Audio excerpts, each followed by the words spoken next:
Myriam regarde Patrick du coin de l'œil. C'est fou comme la vie avec lui est différente de ma vie d'avant. Avant, c'était Loïc, son premier mari et le père de ses enfants. Avec lui, elle est restée 20 ans et puis un jour, Loïc s'en est allé, emportant avec lui toutes les illusions du mariage. Quand on se marie, c'est pour la vie, lui et moi on s'aimera toujours, on élèvera nos enfants ensemble, on vieillira ensemble. Myriam avait plus de 40 ans et 3 enfants quand Loïc est parti. Quelques années plus tard, elle a rencontré Patrick, séparé lui aussi, et père de 2 adolescents. Ils ont mis du temps à vivre ensemble.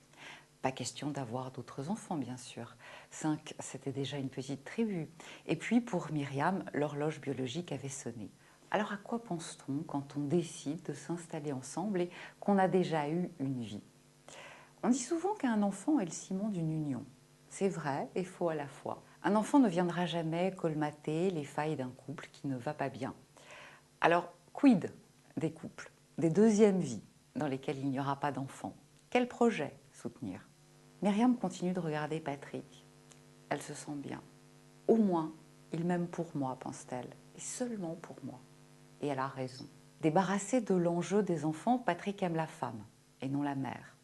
D'elle, il n'attend pas de progéniture. Il lui demande juste d'être elle et de partager sa vie.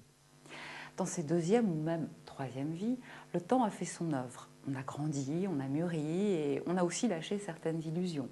Idéalement, on a compris que tout est éphémère, y compris nous, et que seul compte l'instant présent, là, tout de suite, ici, maintenant. Il y a ce qui est inaliénable et ce qui ne l'est pas, parce qu'on ne peut pas changer le passé et qu'on ignore le futur. Alors il reste l'essentiel, le partage du moment. Avec un peu de chance, l'âge nous a rendus plus indulgents et ce qui nous semblait intolérable à 20 ans, à 30 ans, nous paraît simplement dérisoire. Oui, un homme aime les copains, le foot, le journal, la télé et pense sincèrement que Mary Poppins habite dans la cuisine. Et alors? Il a aussi l'âge de nous faire de la place et, bien calé dans son fauteuil, porte sur nous un regard bienveillant.